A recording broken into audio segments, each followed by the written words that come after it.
Hello, welcome to today's episode of Juice and the Numbers, your statistics and sports podcast. I am one of your hosts, Joshua Tracy. And I am one of your hosts, Corwin Hiller.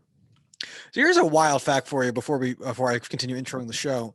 Anthony Rizzo, Javi Baez, and Chris Bryant, the three major ex-Cubs, all hit home runs in their first game with their new team. That's such a fuck you. That is, yeah, man. If you're a Cubs fan, I am genuinely sorry. Like, I'm not even trying to be a dick. Like, that is so painful to see. Wow. You won a World Series. You broke the curse. You have that. Just hold on to that. Yeah, but still. Anyway, welcome to the show. We have Max Greenfield on today to talk about the trade deadline, the busy-ass trade deadline.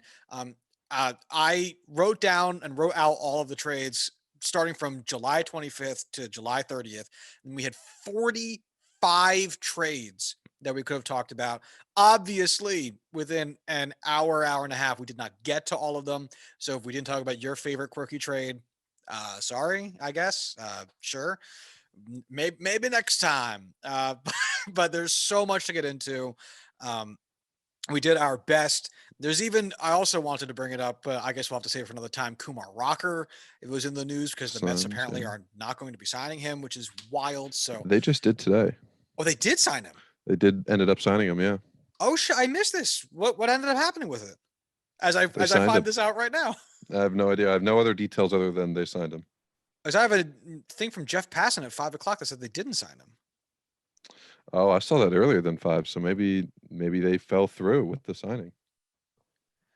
Yeah, it did not. We'll have to look into this. Him. We'll have to look into this. Okay. Either way, Kumar Rocker was in the news today. I guess that's all we'll say about it as we find out more later. But regardless, so much ended up happening, and there's so much intricacies to every trade, especially when you have 45 of them and how it shapes a playoff picture. We had very high aspirations for how much we get to talk to Max about, and we got through a whole bunch. We didn't get through everything, but then just once again, thank you so much to Max for being so fucking patient with us as we asked so many questions. And went through as much as we could. Big shout outs to Max's girlfriend for also being patient with us as we kept him from her. We are so sorry.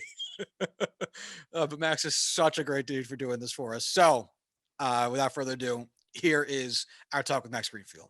All right, we are joined once again, the regular season debut of Max Greenfield from Pitchers List. Max, how you doing? I'm doing great. Thanks for having me back on. It's been a hectic week. Oh my God, has it? Before we get started, Max, why don't you tell people where they can find you and whatnot? Yeah, so my Twitter handle is at GreenfieldMax18. My Greenfield handle is Twitter Max18. It's Greenfield Max18. I'm a writer for Pitcher List. I pretty much have only written about pitchers since like the 5th week of the season. That's mainly because I think, as I said on the podcast last time, which let me say again, still my favorite conversation I've ever had on a podcast. I had so much fun last time. So happy to be back. I don't like writing. Can't tell hitters. if you're lying to us. Like, I'm not. I'm genuinely serious. serious. To gain from this. We do not I'm genuinely serious. I really enjoyed our conversation. I don't like writing about hitters because my offensive analysis is very simple. Do you swing outside of the zone? Do you walk a lot? Do you hit the ball hard? Is it in the air? Do all 4 of those things, you're good. Beyond that, I'm just like, I have nothing else to say. Like, if you don't do those things, it's like outside of that, it's easy. Like baseball, hitting a baseball at 100 miles an hour, do those things and you're fine. It's easy. It's super easy. I know I'm making it sound like so easy for hitter, but for offensive analysis, it's just like, do they do those things? Yes, they're probably very good. Do they not do those things? No, they're probably not very good. That's really the extent of it. Then there are people like, well, how should they project going forward? I don't know. They're hitting the ball on the ground 48% of the time. Not good. That would be my guess. Yeah. I thought we weren't talking about Eric Hosmer today. Oh God. But Sorry, with pitchers, pitchers are so much more interesting. Like, they're just like, well, if they adjusted this pitch ever so slightly, how would that change? That's a much more interesting conversation. And if you're listening to this, just go back and listen to the first episode that I was on, because we go into all of that and it was really fun. And read everything Max has ever written, because it's all very valuable and you will learn, I promise. Yeah, some stuff Pitcher List as a whole, advanced. if you haven't been there, it's eye-opening. It is a dangerous website during working hours for me. Oh yeah, that during List? baseball season, that's my like cycle. Is like I'll get to work, okay, morning meeting, okay, pitcher list. What did I miss yesterday? Everything. Let's see the roundups. it's if you're a fantasy baseball player, like there's just really no better site to check because it'll give you everything you need to stay up to date on who you should be dropping, who you should be streaming, guys to look out for, guys you want to pick up, guys that are on the waiver wire, availability. You're just like, it's the only place you need to go for just fantasy baseball. It's a great place to work. And that's how you know Josh doesn't actually read the site. Hey, all right. All right. Fuck yourself. I'm first in our league. I started the season 9-0. I did not know that. Yes, I'm the best player in our league. I scored 135 points today. Suck my balls, Corwin. All right. We're moving on. So it is, as it stands today, it is about 5:40 here on the East Coast. It is 2:40 p.m. where Max is on the West Coast. It is August 1st. I mean, the deadline has come and gone. And holy shit, this was the most active, largest, and most intense trade deadline of any sport I follow for the entirety of my lifetime. It seems as though almost, and we'll get into the almost later, every player that was rumored to be traded basically got traded for a wide variety of way more than you expected and a lot less than you thought. And that leaves us with a very different looking playoff picture for a lot of teams and some divisions that seem to basically become all-star teams that are all in the same division. So a lot to get into with it. We talked a little bit before we started recording. We figured the easiest way to do it would be to talk about the teams that some of us actually follow and then kind of take it from there. So, gentlemen, shall we start with the Yankees? Yeah, we'll start with the Yankees. That's probably the best place. So they started off the trade deadline with a couple of smaller trades. I'm not sure if it's worth even really talking about it. We did talk about it a little bit on our last episode with Stacey Gatsoulias of Locked On Yankees. But the Yankees made a trade with the Pirates for Clay Holmes. Max, any thoughts on that one? I liked that move. I remember I read since like June 20th, by the way, he has like an 86% ground ball rate. It's going to go up today or might stay the same because he had faced 5 hitters and 4 of them hit the ball on the ground. So it actually might go down. It's actually going to go down. That's how many ground balls this guy gets. The Yankees went for guys, and it started with Holmes, just pure stuff. They said, we really like this guy's stuff. We don't really care about the results or anything like that. We're going to think we can develop the stuff more. Clay Holmes is a guy who throws a lot of sinkers, a lot of them, and he's going to get a lot of ground balls. The problem is he walked a lot of guys. But in 3 appearances with the Yankees so far, he has yet to walk anybody. So either he's just feeling good right now or the Yankees found something really simple to tweak and it's actually going to work. So that has the chance of being a sneaky, really, really good move. I know people were upset that they traded Hoi-Jun Park. He's a career, AAA player, had the best year of his minor league career this year, what all appears to be some sort of anomaly. He's going to get a shot on the Pirates. I hope he does well, but the Yankees should feel no grief in trading him. Yeah, Corwin and I got out a lot of our thoughts about this already. So we're not going to spend too much time on it from our end, but yeah, it's fine. It's more valuable as a roster shakeup than it is anything about the players involved. And the Yankees going for stuff was evident in the Wiley Peralta trade when they moved on from Mike Tauchman. I mean, it's kind of what the Yankees have been doing a lot of recently. It's why they traded for Luke Voight, also from the batting side. Like he hits the ball hard and they figure the rest will come, or they can educate on the rest. And yeah, so this very much so in line with that. The other small trade that they made was with the Reds. Justin Wilson and Luis Cessa got sent over in exchange for a player to be named later, is what I have written down here. Maybe it was just cash consideration. It still hasn't been announced. Okay. Again, this is one Corwin and I talked about a little bit already. Max, do you have any thoughts on it? If I wish the Yankee fans appreciated Luis Cessa more while he was there. Because the guy was actually pretty good for most of his last few years there, and people didn't appreciate him. But it was a pure just get rid of Justin Wilson, give him something in return. We're going to get more relievers at the deadline. Our bullpen will be fine. Yeah, and again, it has a roster shakeup effect to it, freeing up 2 spots. I felt a little bit emotionally attached to Luis Cessa because I remember very distinctly when he came up and everyone was talking about like he used to be a second baseman and the Yankees are trying him out as a pitcher, and I was like, oh, that sounds like a horrible idea. And then I got proved wrong, and then I was like, this is awesome. And now I'm a little bit sad, but it's understandable. Yes. At least you're a little bit sad for the right reason of like, oh, he's actually good. You recognize that he was good. Most Yankee fans didn't. Well, because it's also cool because, like, you know, how hard it must be to change positions, especially when you're already at this level of ball. Like, Yeah. I can't even imagine. So you got to. It's a very small feel good story for the guy, you know. Yep. But yeah. All right. So getting into the bigger ones, and sorry if I'm speaking with a little bit of speed and urgency. There are so many trades.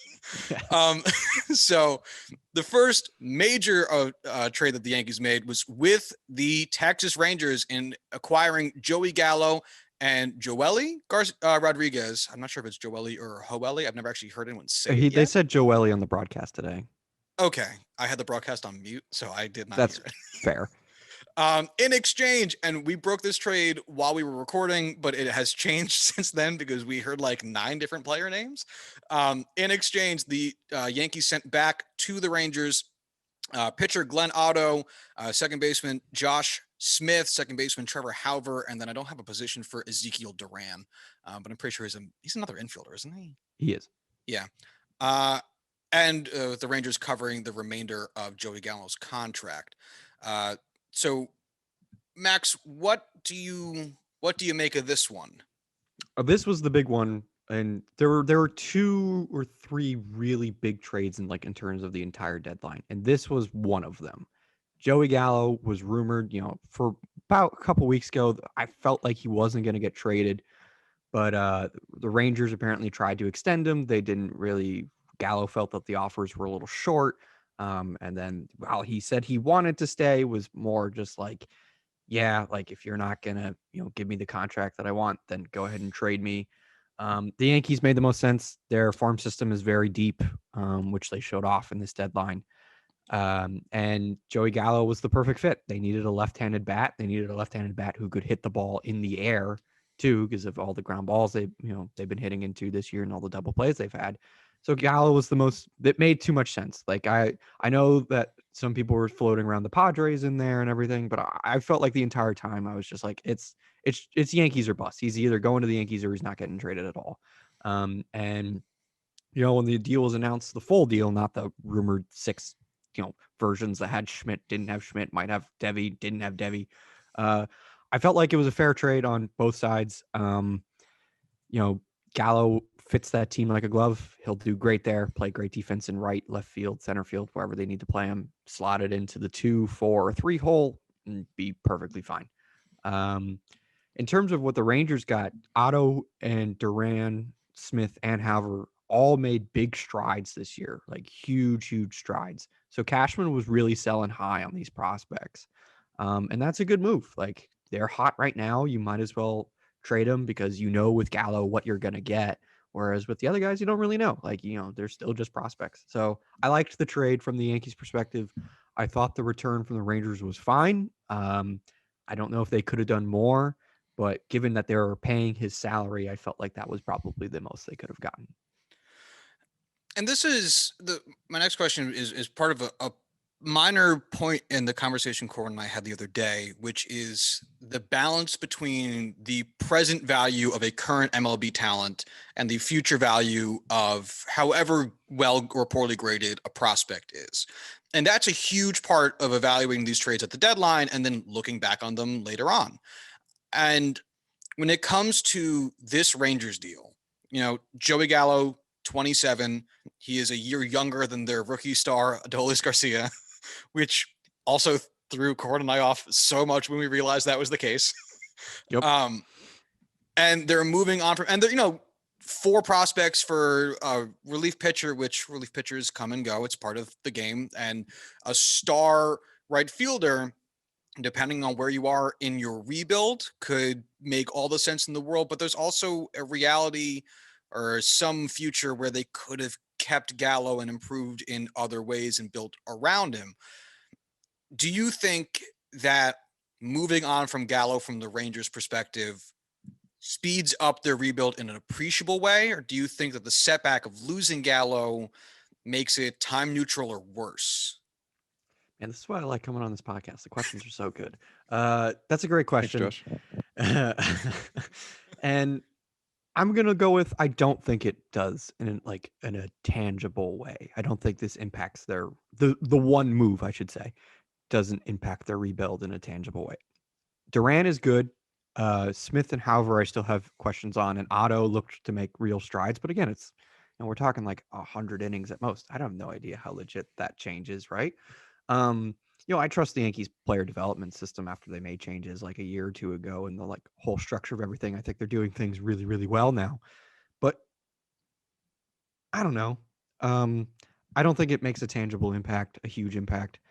If it were me, if I were running the Rangers, granted, I got to work with the owner here, and probably didn't want to pay Joey Gallo, which is another question, and another topic for another time. I would have tried to keep him. I feel like Gallo being 27, he's young enough to build around, offer a good extension. By the time he's starting to, not be the same player he once was, you will have had your championship window. And I wouldn't have done it, but I get why they did. I don't think it was wrong to do that. I don't know if this trade makes a significant impact as other teams did. I think other teams made trades that made significant impacts in their rebuild. But the Rangers, I felt overall meh on their deadline. I was like, it wasn't bad, it wasn't good. It was fine. Yeah, I think this one is really going to come down to future trade deadlines to see what happens with these prospects. Obviously, they got a handful of middle infielders, and I mean, there's only so many men who can play second base at the same time, as shown to us by the Padres. So if whoever of this bunch shows to be the most MLB ready talent might either end up coming up and playing for the Rangers in some near point in time, or they might end up getting moved for a different actual MLB ready talent later on down the road when the Rangers are farther along in the rebuild, more prospects. It's tough to say, but I think I have the same thinking as you on it. If it was me, I don't think I would have moved on from Gallo. I'm obviously happy they did because I'm sure my favorite team.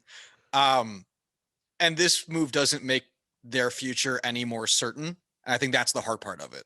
I can see a reality where it does make their future brighter, but it involves a lot of other moving parts, not just this move. Yeah, I agree. I think the difference between what the Rangers did and what other teams did was they went more all in on it. And it's not to say that like the other trades the Rangers made were bad. I mean, the Kyle Gibson one I actually really liked for the Rangers. It's just like I feel like they missed an opportunity to do what other teams did and just go all in and just say we're going to revamp the rebuild real hard, and they didn't really do that. And this trade sort of reflects that. But it's also like, as bad as it is to say, Brian Cashman shouldn't be asking the Rangers to pay all of Joey Gallo's salary and whatnot.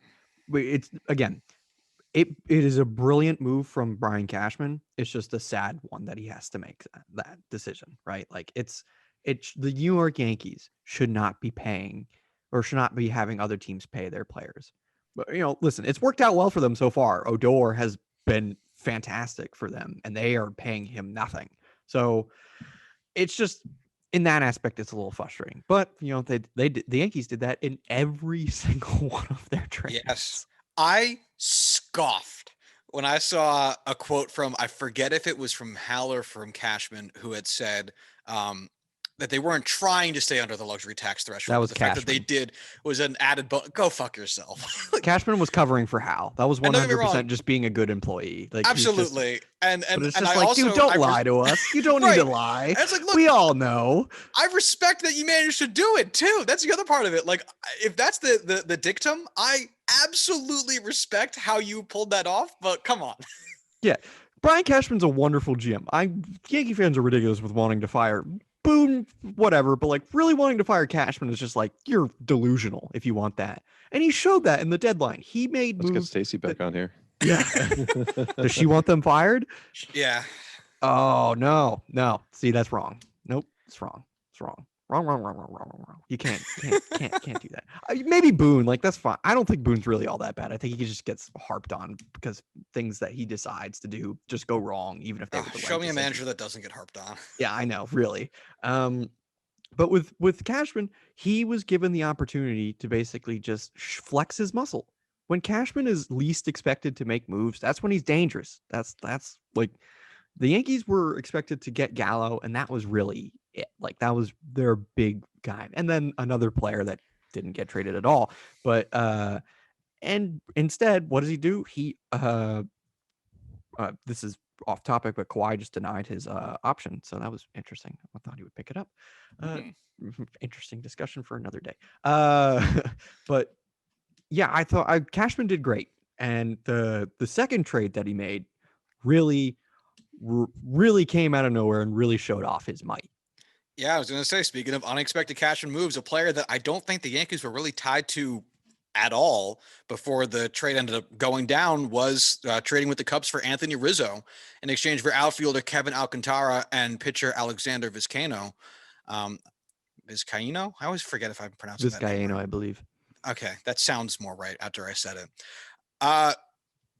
And my God, the Yankees fans clamoring, I think rightly so, for more left-handed bats.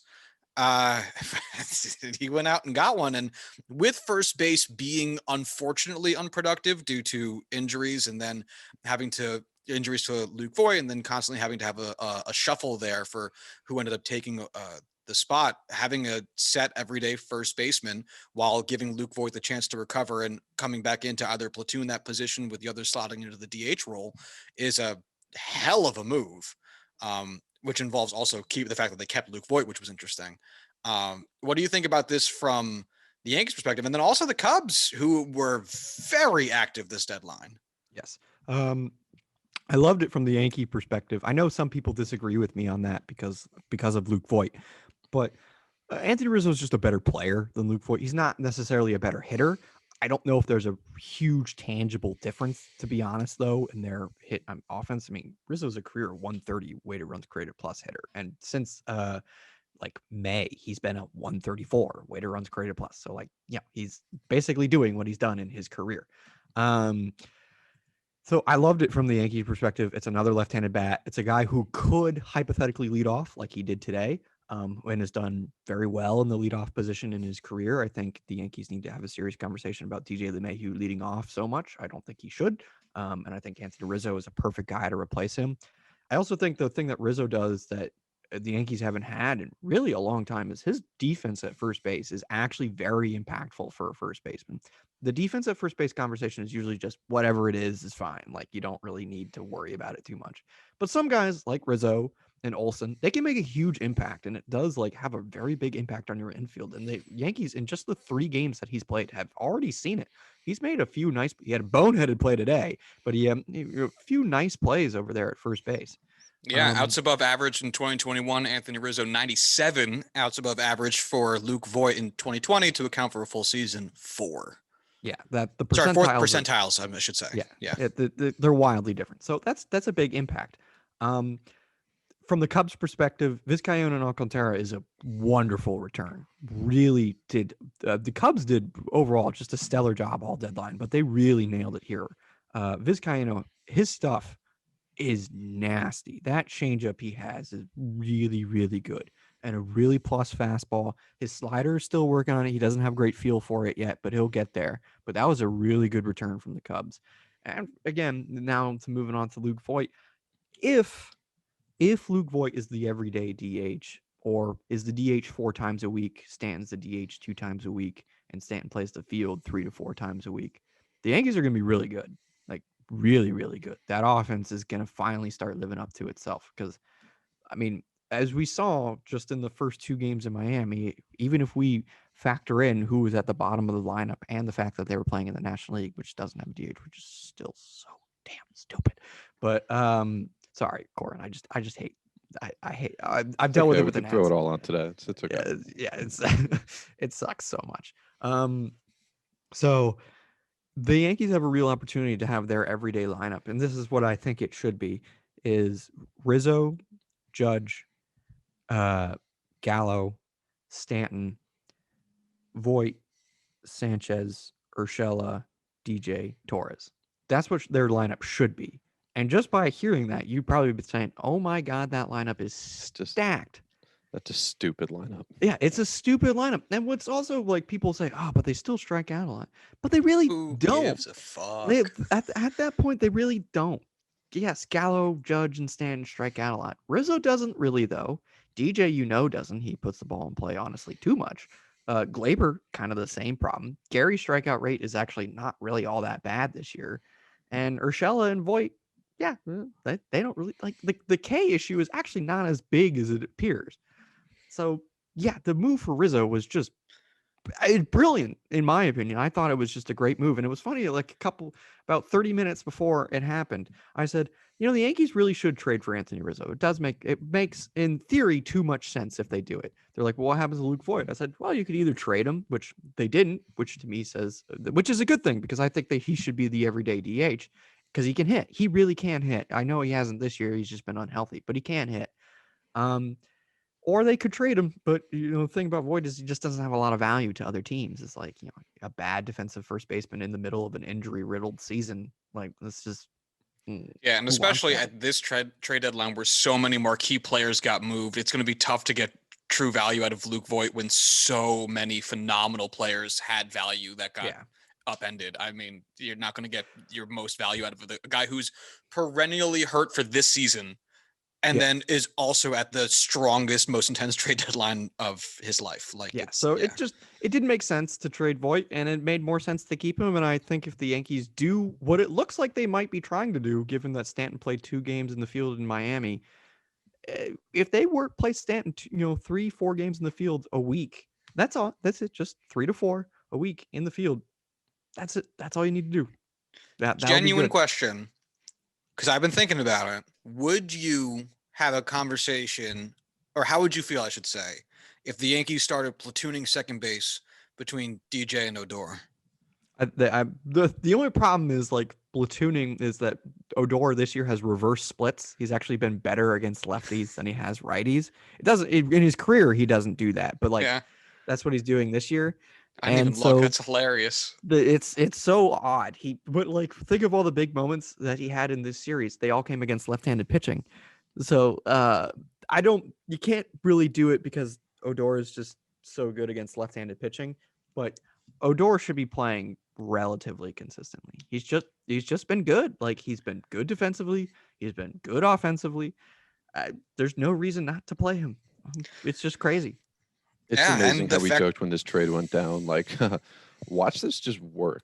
Like, a real trade it for Odor. It's like, maybe it's the Yankees. Maybe they'll just fuck around and we'll find out. And here we are talking about benching DJ LeMahieu for Rougned Odor. Yeah.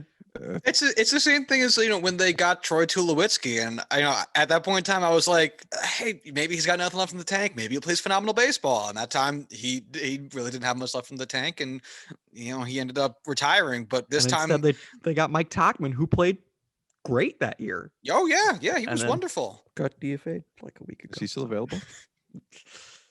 Yeah, but no, you guys traded for your savior, Jake Marisnick. Well, we'll get there. The Yankees had another surprise up their sleeve for that day. Corwin turned off his video. The Yankees had another surprise, and then the day later, the final day of the deadline on the 30th, where they traded with the Angels for Andrew Heaney, and in exchange gave back Elvis Pueguero and Jansen Junk, which is one of my favorite names in baseball. Yeah, how do you trade that? I know, both for pitchers. merch alone. So this is an interesting move from the Angels, who last I checked were sitting at almost exactly 500, and I can't. Yeah, they're like not in it, but they're not out of it at the same time. Perpetually describing the Los Angeles. Oh, as we are recording, they are 52 and 52. And this is an interesting move from them because their biggest weakness for years has been pitching, and this is one of the few starting pitchers they have that I struggle to say they can safely rely on Andrew Heaney, but he can safely have a spot in their rotation, which I think says something. So it's interesting to see them move on from that kind of guy, but at the same time, is Andrew Heaney being on your roster appreciably better than, one, possibly addressing that in free agency in the offseason, and 2, getting a couple prospects in return? So I'm very interested in hearing what you make of this one, because again, this is one of the most contentious points, I think, when you talk about the Los Angeles Angels, is their pitching. This is kind of a big shakeup for them. So what do you think, Max? I love Andrew Heaney so much, but he has given me so little in return. Back in 2018, I looked at Andrew Heaney. I said, this guy could really be an elite starter. because all the peripherals were so much better than his ERA. He struck guys out, he got ground balls, and it was just like, there's a lot to like here with Andrew Heaney. And every single year I keep saying, there's a lot to like here with Andrew Heaney, but the ERA never reflects it. Never does. He always underperforms. And the stuff is there. Even Eno Sara said, like, somebody one day is going to figure him out. Like, one day it's going to happen. And we're all going to go, yes, finally. I don't think the Yankees are that team to do it. Though they've been, relatively successful in developing pitchers just in the last, like year or two. I mean, look at what all they've done. So it's possible. But I get it from the Angels' perspective of just like getting something is better than nothing, because they were probably not going to re-sign him. And Jansen Junk has had a pretty good year. I know his ERA is crazy low. The rest of his peripherals are not. So, take that with a grain of salt. But Jansen Junk is a solid pitcher. He also trains with Kyle Rogers, who used to work at Driveline, who's very good at his job. So, it's a good guy to train with. And I think that the trade for the Yankees was just sort of like, okay, yeah, another arm is needed because, guys get hurt. We also still have Seffi and Kluber coming back at some point. We need somebody to just keep eating innings with Nestor Cortez as well. And now Herman got hurt. So they really just need another guy to just eat innings because Mike King's not coming back for a while. The Yankees, they got a lot of pitching, like a lot of pitching. And most of it is actually fairly good. Like, when Andrew Heaney might be like the worst guy getting consistent innings, that's actually a pretty good sign for your rotation and your bullpen. But I like it for the Angels. I thought the Angels missed an opportunity, but I don't blame them because I said going into the deadline that I thought their game plan should be to stand pat. I didn't think they should buy. I didn't think they should sell because I didn't, with Trout not there, I thought that they needed to give Trout a reasonable shot with this roster to see what they could do. At this point, given his setback, it seems like, they didn't know that at the time, and I don't blame them for this. But given his setback, it seems like the optimal solution was actually to sell. But, again, I don't blame them. They didn't really fully know what was going on with Trout. So I don't blame them for their thought process. But, yeah, I mean, they missed an opportunity to trade Raziel Iglesias, who, given the returns for relievers on this market, like, it would have gotten a haul back for him. I mean, there were some trades for relievers that just made my head spin. Like, I was like, what? Which they're mainly just one in Chicago that made me like just almost fall out of my chair. I was like, what the heck is this? So yeah, I like it from the Yankee perspective. I like it from the Angels perspective. I think they can develop Junk into something to be like a 4 or 5 starter. I think Patrick Sandoval and Shohei Ohtani have turned into 2, good to reliably good starters for them. They just need more. Like, the guy they should have signed in the offseason isn't in baseball right now and probably won't be for the rest of the year and maybe ever again. So maybe that worked out in their favor. But they need pitching. Yeah. I mean, the offense is, while inconsistent without Trout, is there. Like, and they also need bullpen help. Iglesias has been great, but they have nobody to get to him. They don't trust a single guy. They need their starters to go 7 or 8 and then Iglesias finish it down. Like, that's, if they could do that every single game, they would, but they can't. Like, they don't have the pitching. This enters into an interesting part of the season for them because the guy that has pitched the most innings for them by a decent amount is now off the team, and who takes up those innings. And this is and you're not out of the wild card race, but you're out of the wild card race. And so this is also an interesting opportunity for them to try out some of their minor league guys or their fringe guys, give them some more innings and see how they perform. And then, give them a better picture. Got called up today. I was about to say, yeah, like that'll be really interesting to see him get some innings and see what their footing is and see what they need to address on the come the winter meetings and beyond. Maybe it's less of an issue than they think. If Detmers is, and I think he could be. I really like Detmers. I think he's one of the best pitching prospects in baseball. If he could be good, then you have 3 starters you could rely on. Because I think Sandoval's changes this year are very good. Like, Sandoval looks so good this year. He really, like, the swing. Since like June, he's like 6th in swinging strike rate. Dude just got nasty stuff. Really nasty stuff. So those are 3 pitchers that you can rely on. And that's all you need to get into the playoff series, right? You need 3 starting pitchers, and they have them. The problem is just one of them also hits. So, you need more. The Angels are a team that needs 6 starting pitchers. which people are going to be like 6. Why do you need 6? Well, because one of them Shohei Ohtani. So you need 6 because you need 5 other guys to start regularly. And they just don't have that. I think this trade helps with that in the future because they can develop Junk into a starter relatively quickly. Again, another guy having a big year, another guy Cashman sold high on. So I like it from both sides. I think Heaney will be a solid bullpen piece when everybody's healthy. I think he's also going to be fine at eating innings, but I think the Angels ultimately made the right call in trading him. I think I would also agree. So that is the final move that the Yankees have made. Final grade on the Yankees trade deadline. I would say about a B+, A- range. Like they did really good. They could have done, if they had gotten like a really big name. Apparently they were relatively in on Byron Buxton, but the asking price was crazy. If they had made that trade, it would have been a slam dunk. They were one of the clear winners of the deadline. But, again, they didn't, and that's fine. They didn't really need to. Don't compromise your, minor league depth for a guy who has problems staying healthy. So overall, like it was a good trade. The Luke Voight and the return on the Rizzo trade is the only thing that really downgrades it. Was it an overpay for Rizzo? I wouldn't say necessarily it was.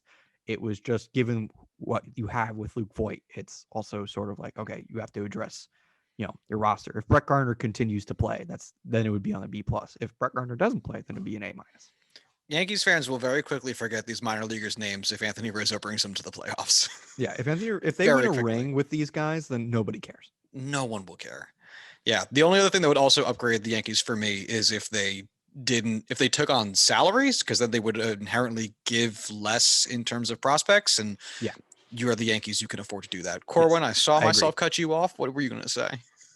Just knowing I'm going to have to watch Anthony Rizzo of all people in a Yankees uniform, potentially leading the Yankees to the playoffs. And then I don't want to hate Anthony Rizzo. He was even on the Cubs. I didn't like that he was a Cub, but he's such a great player and great person to watch. Like you're always rooting for him. The fact that I have to watch him in pinstripes, potentially leading them to the playoffs. Different style of pinstripes, by the way. Different style of pinstripes. Touche. Hey, just be glad he's not in the Giants. You never know, man. Just be glad he's not a Dodger. There's worse realities for you. Okay. Yeah, you're not wrong. But also, fuck you. That's all I have. Thank you. Thank you very much. All right. So now let's get into the Padres side of things real quick. They actually are the first transaction I have that this will be a much shorter conversation. Well, it'll be a different conversation. So going all the way back to July 25th, again, a trade Cord and I already talked about, but Max, I would like to hear your opinion on the Adam Frazier trade, acquiring Adam Frazier from the Pirates for Tucupita Marcano, Jake Sawinski, and either Michelle or Michael. I've also never heard this name actually pronounced, Mariano. Obviously, this is it's Tucupita. Really yeah. Okay. Again, names I never actually hear pronounced anywhere, so I apologize that I have to read these and figure it out on my own. Corn, I talked, it's interesting Adam Frazier having the best season of his career by far and probably not a very sustainable season for him long term, but whether or not that's necessary if you view your need for him within the playoff window as being short term. But it was a steep-ish cost. So what do you think about this one? I liked it from the Pirates' perspective. I think they did like really, really well. I think the Pirates had a great trade deadline. I agree. I think the Pirates did really well. I didn't think they were a clear winner, but I think they did really, really well. And this trade started off what was a sneaky good trade deadline for them. Frazier, I mean, it's just as you said earlier, the Padres got a lot of second basemen for some reason. I don't know. Like, it's one thing if you have a lot of shortstops because they can play other positions and relatively do well. But second baseman, you're sort of like, well, they can't play shortstop or else just tell them every base is second base. They'll figure it out. It's one of those things where the second basemen we have are all, yes, primarily second basemen, but that's only because Tatis is at short.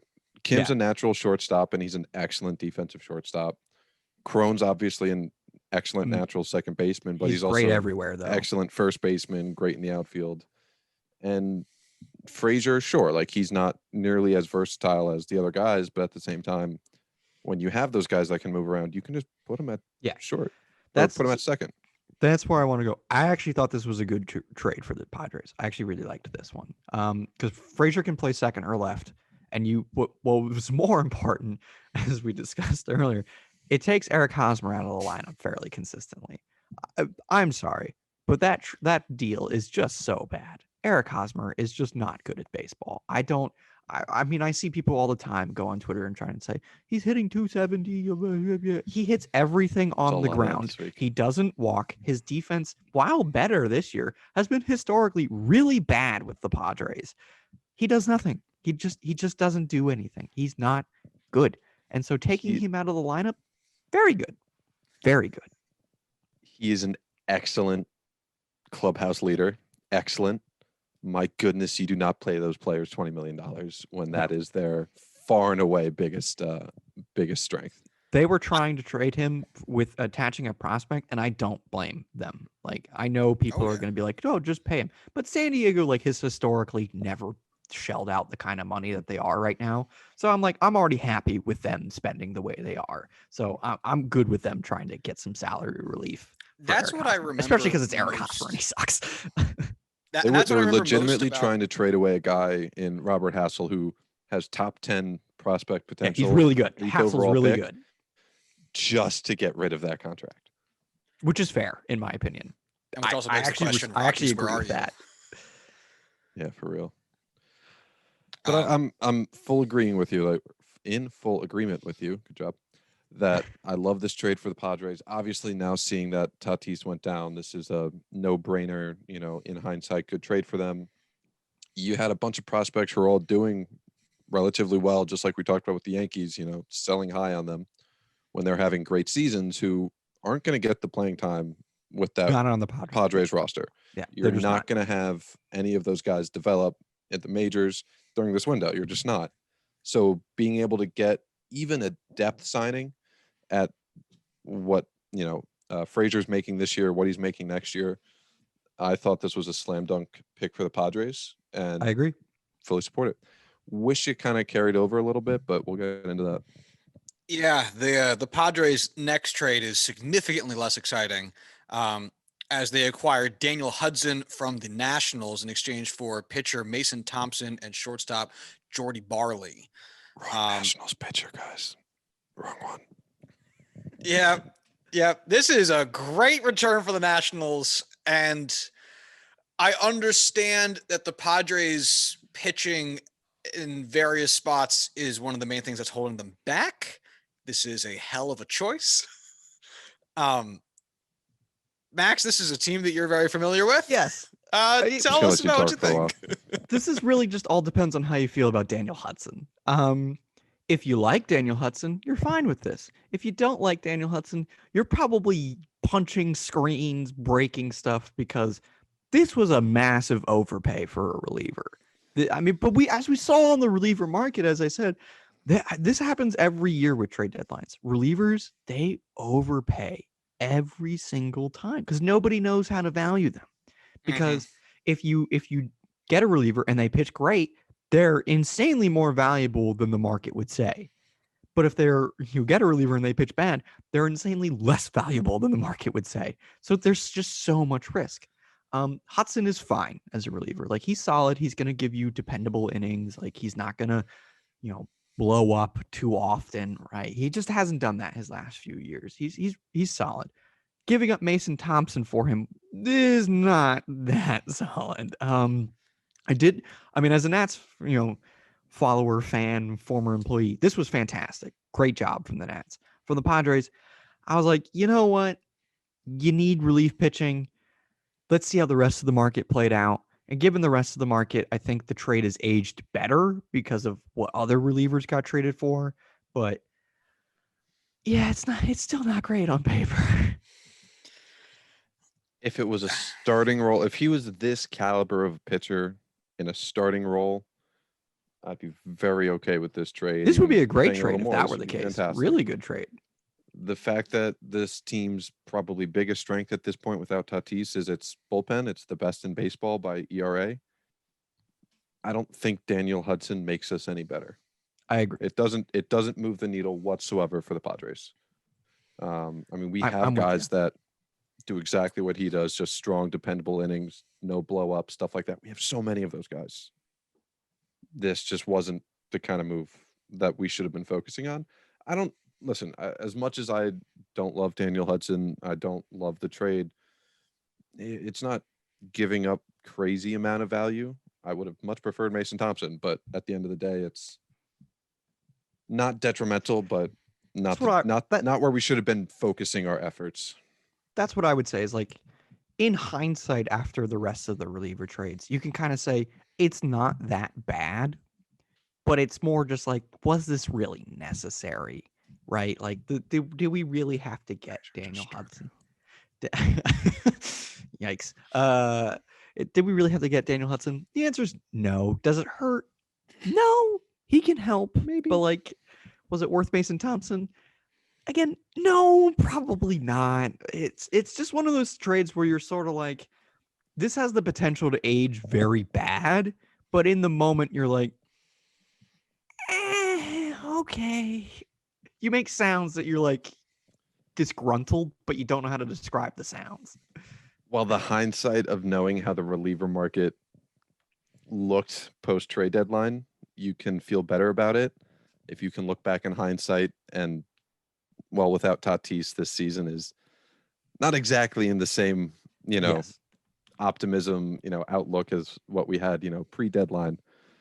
I don't feel great about it. It's just like, all right, well, we just no longer have Mason Thompson. That's just kind of how this went. Yeah, it's just he's just gone, which is fair. I think all those feelings are fair. Hey, if Daniel Hudson goes out there and closes out Game 7 of the World Series for you, no one cares. That's the hard part about it. 10 times out of 10. If I have to eat my hat for that, sure, okay, I'll take one for the team. Guys. Chew the crow. Chew the crow. Yeah, but again, the reliever market was wild, so we'll see how it develops. Can we talk about the blockbuster trade that the Padres made with the Cubs? Yes, the final trade of the Cubs receiving Anderson Espinoza in exchange for Jake Marisnick. Yeah, Corwin, defensive center fielder, just what the Padres needed. Yeah, Corwin, my first question to you is, why did the Padres need Jake Marisnick? That's the part I can't seem to wrap my head around. Yes. Oh, you have no answers. Okay. Yes. No. It's basically just the bench bat that we have. Like, we have a lot of defensive bench bats because that's kind of what you do. He's arguably worse than Profar, arguably better than Mateo, but at the end of the day, it's okay. So we're sending a relatively young prospect who's had 2 Tommy Johns, but has also shown some hope in the past. So it's like, I don't care all that much because, okay, Espinoza's probably never going to see the big leagues the way his career has been heading. At the same time, we aren't getting any sort of lottery pick with Jake Marisnick. That's the part that's confusing for me. If it was a weird reliever, if there was any upside whatsoever, there was Tim Hill, and they already have Tim Hill, but like a Tim Hill type, Tim Hill, right? Then you'd be like, okay, I'm good with this. This makes sense. Yeah. Like, this one's weird because he's going to take a roster spot. He's not going to contribute meaningfully above anybody else's performance in any meaningful fashion. Yeah, if there was, like you said, Corwin, if there was a lottery pick involved here, if there was some flyer upside, Jake Marisnick. If you had a player to be named later in this trade, yeah, okay, that's a win. We traded a guy that's probably never going to play for us for a guy who's probably never going to trade for us, and a guy who will trade for us. Okay, those numbers work out really great for us. Now it's just like, all right, it was weird. It was just a weird trade. I remember when I saw it, I was like, who? Okay, I'm just gonna who got on the phone? That's my question. I genuinely, because being straight up, Jed. It was definitely Jed. He was just like, please, somebody, just take Jake. We don't want him. Like, please. And they just like, sure. Yeah. Well, I love making trades. I haven't made a trade today. Well, it was just like, prove it. You want to talk about it? Just to prove it.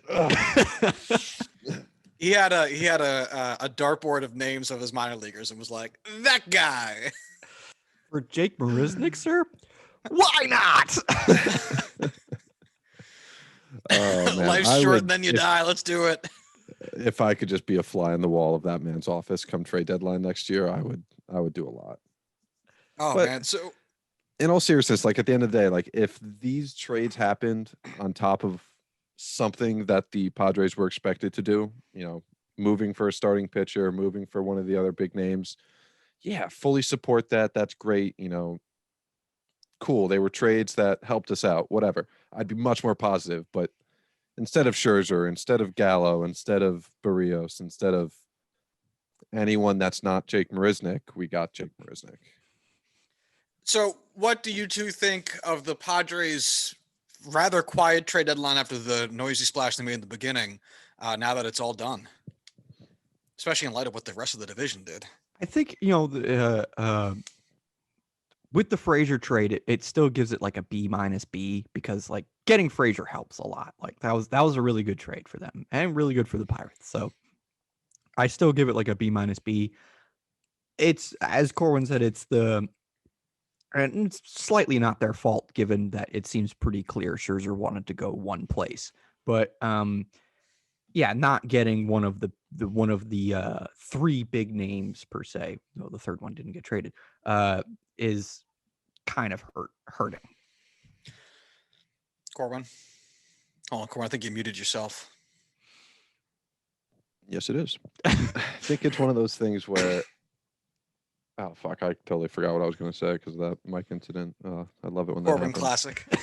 Corwin classic. So Preller came out and basically said, because of all of the headlines that came out about, the Padres being close to signing Scherzer, there was plenty of questions. And he was like, yeah, no, we hadn't heard from them for like 8 hours when we saw that headline come out. So we kind of knew it was wrong and nowhere close to that. Obviously, I'd love to have gotten one of those guys. I still think it's a positive trade because of what Frazier will do for us for the rest of the season, with Tatis being a massive question mark. We have him for all of next season on an incredibly team-friendly deal. It's still a positive trade. And at the end of the day, yes, we didn't get a starting pitcher. We didn't get, a superstar outfielder. But we also didn't pay some of the prices that other teams paid for those things. We weren't going to get Scherzer because we couldn't take on Turner with him. And we just wouldn't be able to put a package together that would be anywhere close to the right kind of value for what we were getting with a couple-month rental in Scherzer. I'm glad we didn't overpay just to keep, these guys going to the Giants, going to the Dodgers. And we did overall improve our team, especially with Tatis getting injured. So I'm happy with it. I'm just not through the roof. And of course, having all these headlines and getting disappointed right at the end, it leaves that negative taste in your mouth, but overall still positive. I will say it is still nice to see the Padres do what because the Padres could very easily be the Rays if they wanted to, where they very shrewdly move prospects and cheap assets for others, but they can gain marginal advantage and just try to win based on the exchanges of those margins, and never really dish out like a big deal or trade any big prospects for any real talent in terms of like established names and whatnot. And, the stats that come with it. Cause the Padres for years, we're the Rays, but not good. The small market, and we're not spending our money. And for the past, there's been a large Padres contract each of the past 3 years, basically, from Hosmer to Machado to Tatis. And they've made some very big trades in between there. And that's some stuff that you don't usually see a lot of the smaller market teams do, even though most of the time they can afford to do it. They just kind of choose not to. And so it's easy to be disappointed, like you just said, because they didn't do like a Dodger style move. But look at the Rays. They made some trades, sure, but they don't do they might have gotten worse. They might have gotten worse. Like legitimately, that's a real question. Did they get Diego worse? Castillo trade threw me for a loop. I was stunned by that. Could you imagine the Rays doing half the shit the Padres do? I know you can't. And so while it is disappointed that they didn't do more. They are still in such a better position for where I think we'd all like to see small market teams eventually be, that I will be okay. I'm perfectly fine with this. And they're still a great team. They're going to make the playoffs at the wild card. You know why the Padres have kind of lifted themselves up above that kind of, just tar pit of sadness that the Rays still find themselves in? The power really of the fucking nice. Oh, that too. Yeah. Also money. Money's a big deal. That stadium is really nice. And I've seen so many people get upset that we didn't get Scherzer, we didn't get any starting pitching. Preller sucked this trade deadline. He failed us. Whatever. In the past year, we've traded for Mike Clevenger, Yu Darvish, Blake Snell, signed Joe Musgrove, or traded for Joe Musgrove. Is that not enough, guys? Do we need? Yeah, like do we need to trade for more? He shouldn't have even been trading for Scherzer in the first place. It's not his. He did what he was supposed to do. Right. He built a great rotation. They just have not stayed healthy. Granted, relying on Lamet to stay healthy, as much as it pains me because I love the guy, is just a bad idea. Just get the damn surgery, man. Please just do it. I need to ask you about Blake Snell. Is his shoulder injury affecting his release point enough to be causing all these problems? I don't know if it's the shoulder injury or the release point, but they're serious. Every day, the Kevin Cash looks more and more brilliant. It's just, he looks like a completely different guy. I didn't think he would ever be close to what he was in 2018, right? He wasn't that kind of guy. But this is just legitimately what the heck happened? I just kind of wash it, hope for next year that it comes back fine, but they really should just move him to the bullpen, let him be a 1-2 inning guy and figure it out, because you can't keep throwing him out there every fifth day. It's painful. Next year's rotation is going to be stupid. It's going to be so good. I can't wait. It's going to be so much fun. So let's take a quick break from talking about teams that did make trades and talk about at least one team that did not, because this was a major point of conversation heading into the trade deadline about who would get moved from the Rockies and what a package would look like, potential landing spots for some of their players. And then they ultimately ended up doing nothing. And while some teams doing nothing can make a lot of sense, we just talked about it with the Angels. I would also say potentially the Orioles. The Rockies are not in a position to do that.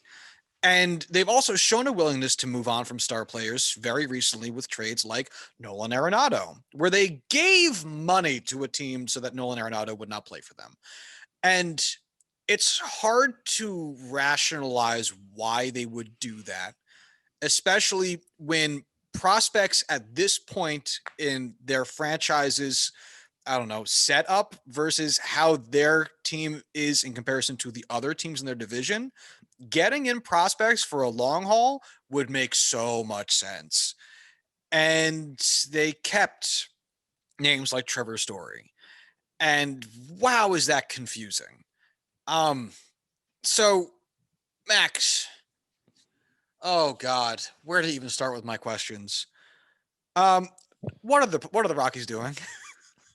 I think you could ask so many other questions, but I think the simplest question, and I think it's the best question, is what are they doing? I mean this very legitimately. I know people off the street who could run that team better. It's just sad.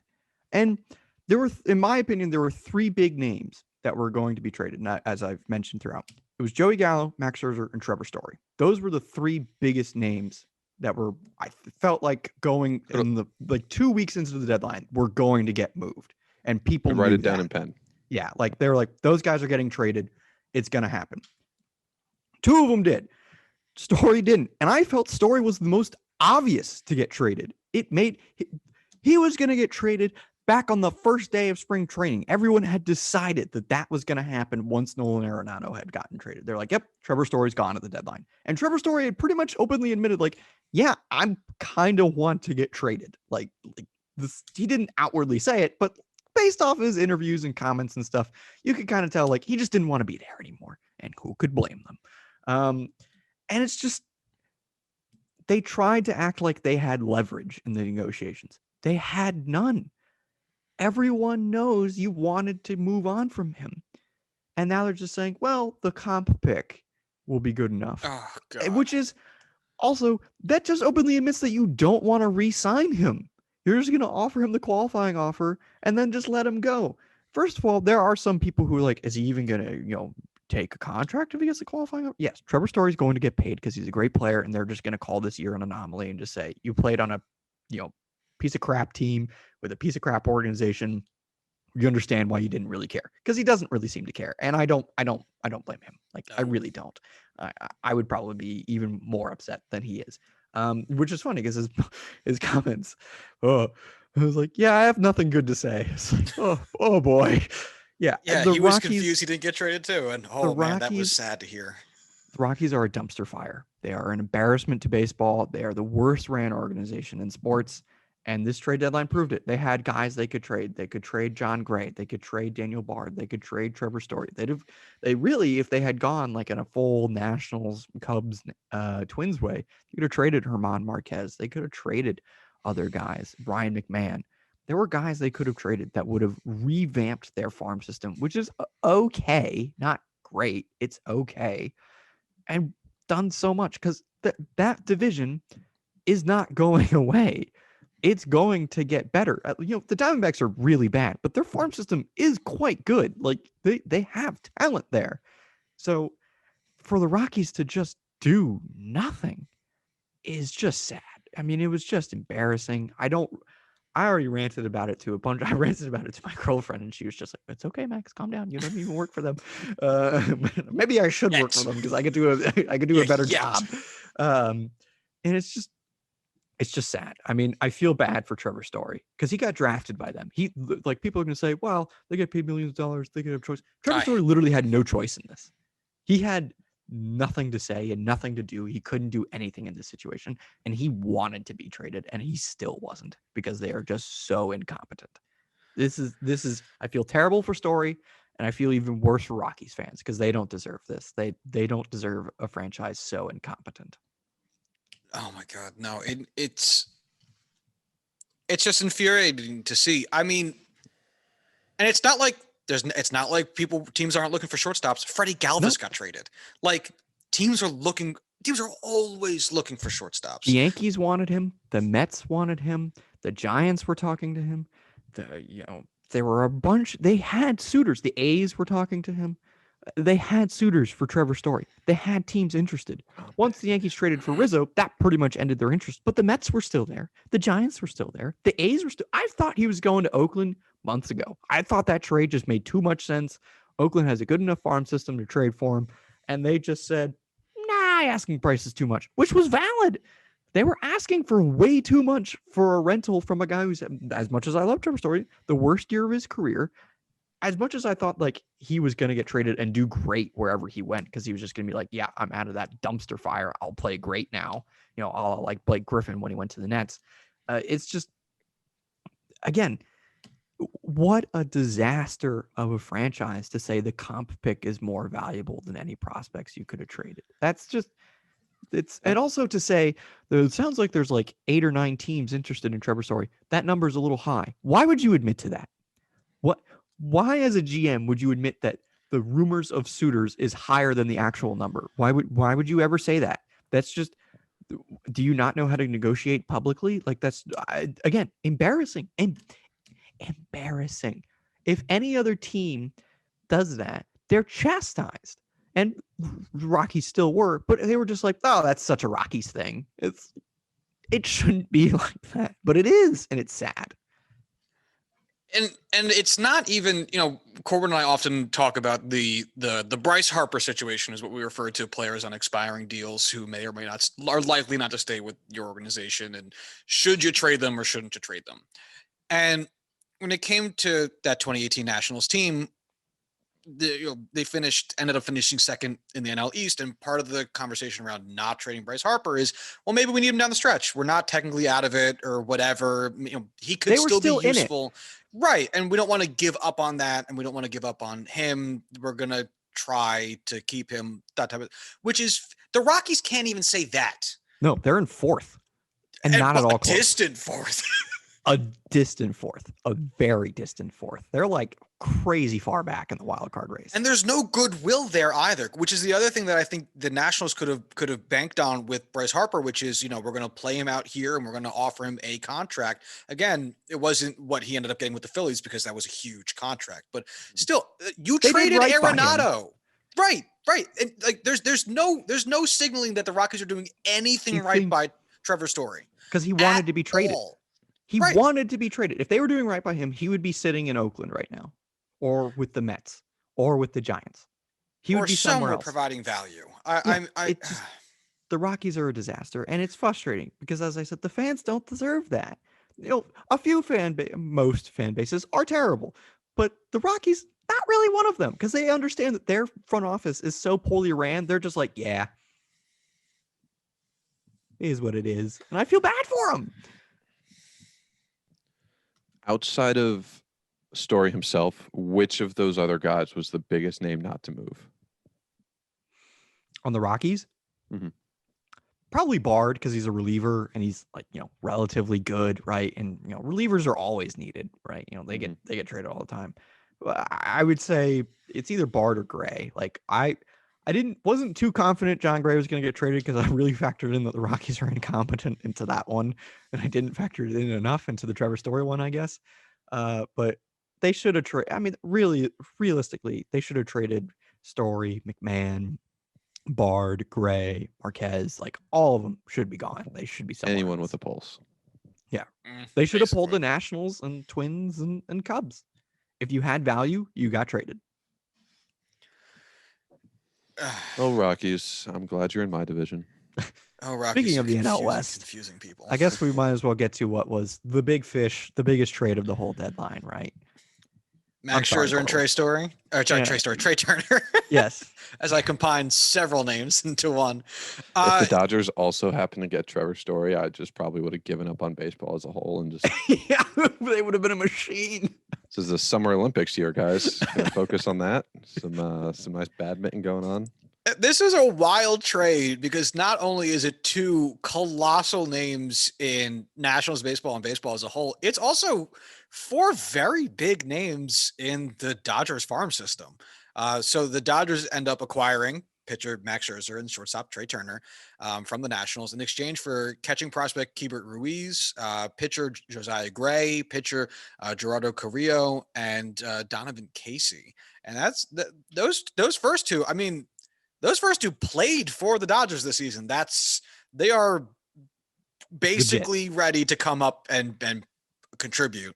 Ruiz is really good. Really, really good. That was a huge get to get him. As a man who has him on my fantasy baseball team, I also feel that way. Yes. But yeah, I mean, this was a blockbuster by every definition. I mean, one of the biggest this is A's on both sides, really, right? I mean, this has got to be just A+ work from both teams here. Yeah, I agree. I think people were overly harsh on the Nationals' return, but you have to factor in that A, the Dodgers agreed to take some the deferred payments for this year. B, Scherzer apparently the Nats had trades to other places, but Scherzer said, trade me to the Dodgers. And remember, he had full rights. He could basically pick where he wanted to go. So that means that you're a little limited in negotiations. So the fact they were still able to get Gray, Ruiz in that trade, huge win for the Nationals in that regard. And then for the Dodgers, you got arguably the third best starting pitcher in baseball, the best pitcher available, the best really player available at the deadline, right? In a year where you have been just really unhealthy in multiple regards, right? And Scherzer, if he's one thing, is really reliable. He's going to give you at least 160 to 180 innings, especially this year when pitchers are not working like they used to because of last year and everything. So this was a blockbuster in all facets. Trey Turner probably right now is finishing top 5 in MVV voting. Like, I mean, just having a stellar year. And, he'll play second base, center field, third base, right? The Dodgers will move him around everywhere because they do that for everybody. Mookie Betts played second base today. That's all you really need to know about the Dodgers. I mean, this was, by all measures, just the biggest trade of the trade deadline. This was the biggest trade we've had at the trade deadline in, years. Like really long time, really, really long time. This was huge. And I agree. I think both teams nailed it. The Dodgers got two great players, and the Nats did really well in their return. The Nats, this trade well, you asked, earlier about an impact on the rebuild.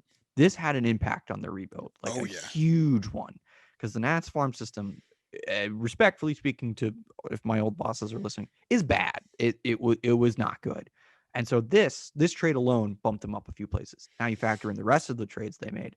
I mean, now they're sitting at a mid-tier level, and considering where they started, that's really impressive. The Nationals did really, really amazing, and the Dodgers, what can you say? They have a $275 million payroll. This is going to be controversial, but the Dodgers need to win the World Series because we need to prove that the biggest market, and I've said this 3 years ago and I got laughed at by some people, that the biggest market inefficiency in baseball is people don't spend.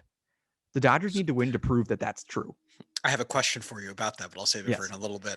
Yeah. I mean, one of my first reactions was, is this as big as the Verlander trade? But no, it's so much bigger than the Verlander. Yeah, it's because also at the time, the Verlander trade, there were teams that did not want him, like the Yankees, because there was conversations about whether or not he was a little bit washed up and the money, and that was not a factor in this conversation at all. Scherzer has had one of he's not washed. He is performing still good, so fucking well this season, so good. Also, the fact that Trey Turner is included in this, he has got so much career in front of him. Yep. And it was not a question of does anybody want? It's a question of who will pay. And I think that's what makes this such a big trade. Yep. And again, the fact that the Nationals really, I think I saw UConn about it. They lost 2 guys that are playing for them today, and they got 2 guys that can play for them tomorrow. Not literally tomorrow, but in the very near future. And then 2 prospects on top of that will also really help their farm system. It's such a good trade. It was a really good trade for the Nationals. I when I saw it, I was like, I'm thrilled with this. This is really good. The Dodgers are currently 3 games back in the NL West. Is there a single team with a single pitcher, that combination, you would want to face less than the Dodgers starting Max Scherzer in a winner-go-home game? If they don't start Scherzer, well, then they'll just start Buehler. Well, if they don't start Buehler, they'll just start Kershaw. Oh, if they don't start Kershaw, they'll just start Urias. They're a machine. They are a machine. And people are going to say it's not fair. It is fair because everyone else could have done it. Everyone else could have signed those players for their contract. Everyone else could have traded for those guys. Now, they couldn't have necessarily done the trade because nobody's quite as good as developing talent consistently like the Dodgers, but it's not unfair. They just spend. The only thing that matters to the Dodgers owners is winning, and I respect that. I saw something yesterday basically saying that the TV deal that the Dodgers have currently pays them about $260 million a year.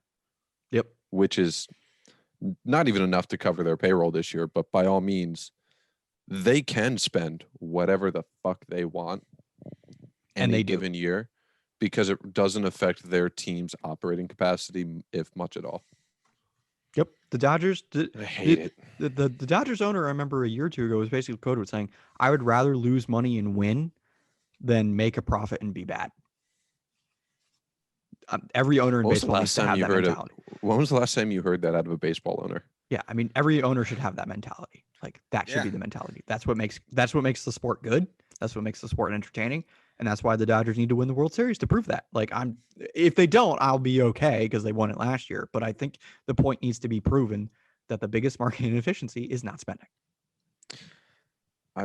This is one of those trade deadlines where I know we've talked about it a ton. Salary cap would be great for something like this, where it's like, all right, the Dodgers can spend whatever the fuck they want and just run laps. And I know the salary cap at the very least would get so many owners out of hot water for not spending. I just want to see a price floor with it where it's forcing teams to spend. Yep. That would be so fucking nice. If there was a salary cap of like $230 million, but a salary floor of like $150 million, baseball would be in a really good spot. But it's never going to happen. So, no, it will not. All right. So let's, because I know we're cutting in a little bit into how much time we have remaining. So I'm going to go through some of the other blockbuster ones. And time works. Huh?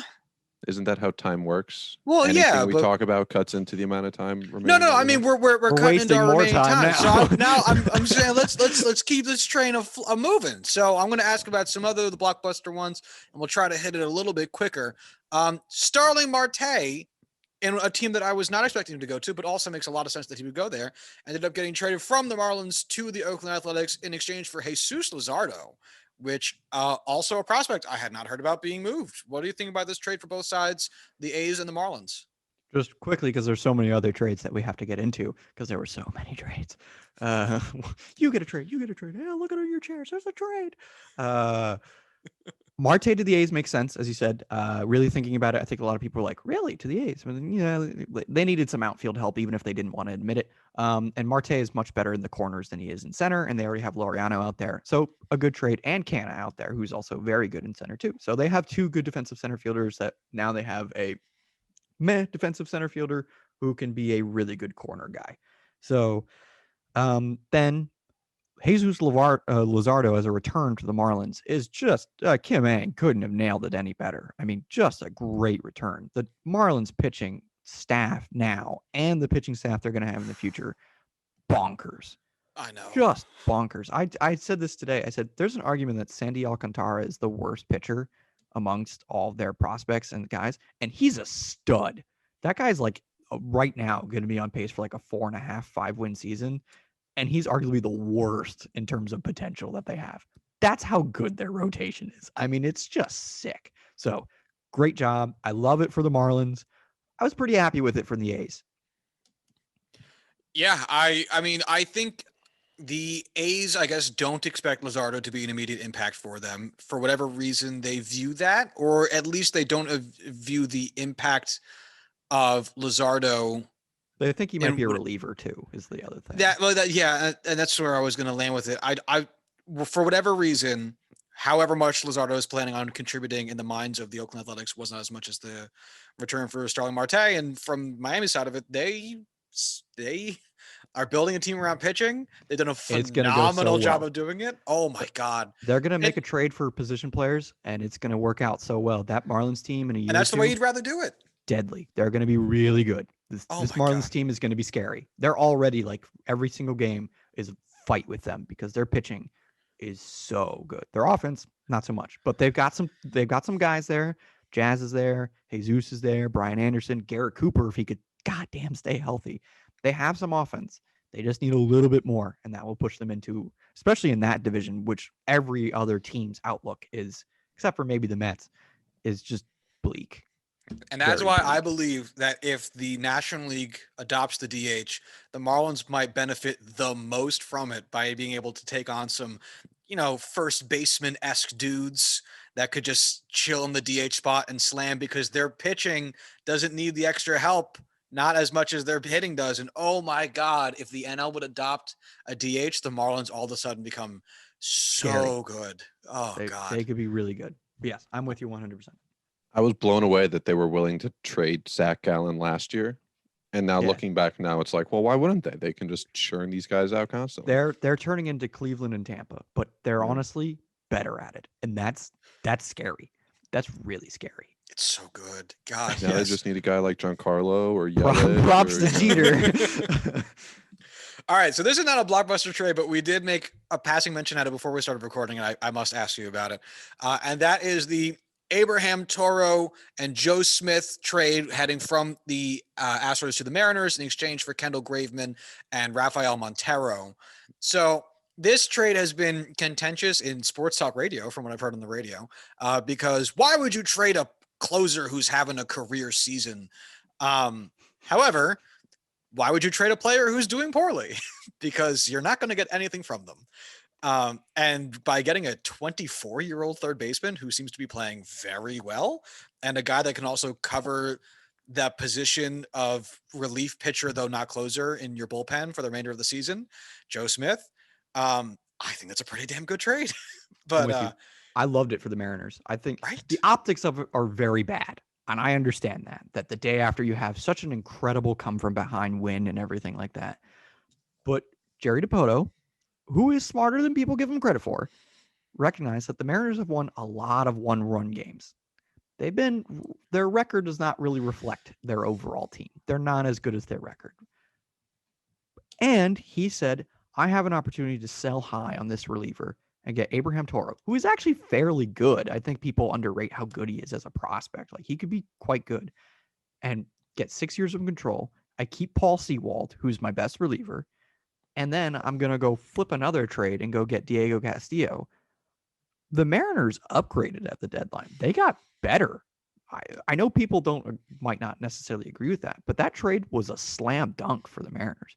10 out of 10 times. Yeah, I do that every single time. I don't care if even though we had just won on a very amazing and awesome come from behind win, and Kendall Graveman was a big locker room guy. I make that trade every single time because it just makes too much sense. There's not a GM in baseball who wouldn't do that trade in terms of if you were sitting in the Mariners. There are several GMs in baseball who would not do that trade if they were the Astros, because they recognize that would be an overpay, and it was. So yeah, people dogged on the trade, and I was like, you're wrong. Like, I'm sorry. This is a great trade for the Mariners. They couldn't have done any better here. They really did a really good job at the deadline. Amazing. And it's hilarious because I think a lot of the same voices that said this was a confusing and weird trade were also saying that trading for Adam Frazier was a confusing trade for the Padres, because this is a weird year. Kendall Graveman's ERA last season was 5.79. This year it is 0.79. That's not going to last. No, of course not. No one's ERA stays below 1 for any appreciable amount of time. Get it out of here. If you can get, and I love Kyle Seager. Toro. They got Toro. I was going to say, I love Kyle Seager. The man is 33, and giving him the flexibility to stay on the team and not have to play third base and move him around a little bit. You give him the option to DH and not depreciate at the defense at third base. Get a young guy that can fill in his shoes whenever it's time for him to retire. Now, oh my God, absolutely. Again, no GM in baseball doesn't make that trade if they're the Mariners. I don't know the trash talk of it. I was like, you're just wrong. Like, I'm sorry, you're just wrong. Agreed. All right. So next one, not quite a blockbuster per se, because the man's currently on the IL, but still one of the larger trades, I guess. The Red Sox acquiring Kyle Schwarber from the Nationals in exchange for Aldo Ramirez.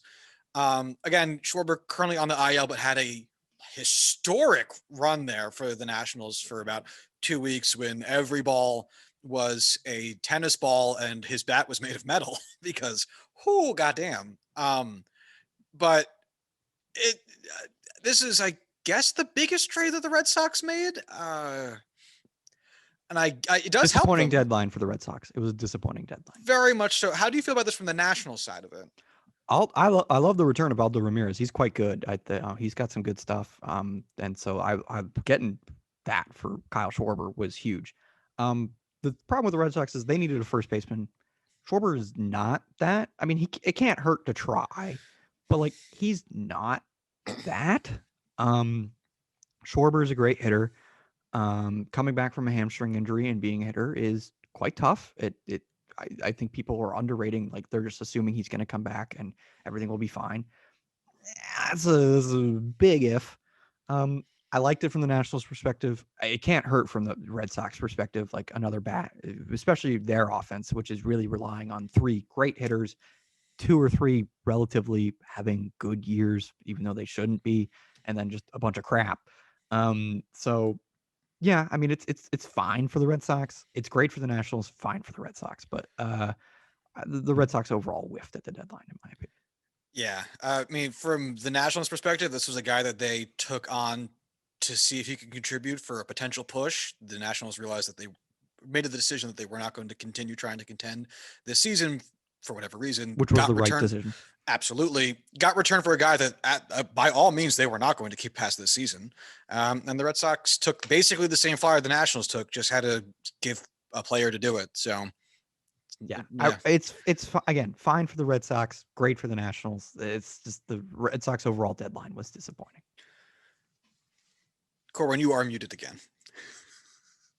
Oh, I thought I was pushing up on the button. I was pushing up on the gap where the button is supposed to be when it's on. I was like, I. Okay, now Corwin's actually muted. Can you hear me? Yeah, now. Yeah. Oh my God.